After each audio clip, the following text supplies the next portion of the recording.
Fin juin 2018, Volkswagen a arrêté la production de sa troisième génération de coccinelles. Il y aura peut-être d'autres coccinelles dans le futur, mais rien d'officiel pour l'instant. Donc c'est un essai un peu en forme de nostalgie, en forme d'adieu qu'on vous fait là, pour cette voiture pleine de défauts, on va voir ça après, mais aussi tellement craquante, surtout comme ici en cabriolet. Les dernières coccinelles produites pour la France sont sous la forme d'une série limitée, Ultimate. Il y en a 300 en tout, 150 en coupé, 150 en cabriolet. Celle-ci utilise un moteur de 220 chevaux essence associé à une boîte DSG6. Et on va voir que ce n'est pas forcément le meilleur choix pour lui dire au revoir. On peut décapoter de façon entièrement automatique en 12 secondes, un bon score, d'autant plus que la capote peut s'actionner en roulant jusqu'à 50 km/h.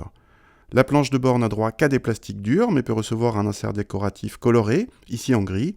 L'ensemble n'est pas flatteur et un peu daté, mais reste plutôt sympa, en accord avec l'esprit de la voiture. L'équipement de confort est assez complet, mais aucune trace d'aide à la conduite moderne. À l'arrière, l'espace aux jambes est un peu juste, mais ce sont surtout les dossiers trop verticaux qui gâchent le confort, acceptable uniquement pour une petite balade. Le coffre souffre d'une ouverture étroite avec un volume limité, mais reste constant quelle que soit la position de la capote. Cette coccinelle, il faut savoir qu'elle est basée sur la plateforme de l'ancienne Golf, la Golf 6, qui était elle-même une extrapolation de la Golf 5. Donc ce n'est pas une plateforme récente. Ça se sent avec un manque de rigidité assez flagrant. Il y a des pertes de motricité, pas mal de vibrations. Bref, ce n'est pas du tout un châssis moderne. Ceci dit, la voiture reste saine. Si on reste dans les limites du train avant, elle est même un petit peu joueuse. Il ne faut pas s'emballer quand même, elle est un petit peu lourde. Et de toute façon, elle n'est pas faite pour ça. C'est avant tout une voiture de balade. Au niveau du moteur, donc on a ici un 2 litres TSI de 220 chevaux, qui a pas mal de couple, qui est très agréable pour les relances et les performances globales.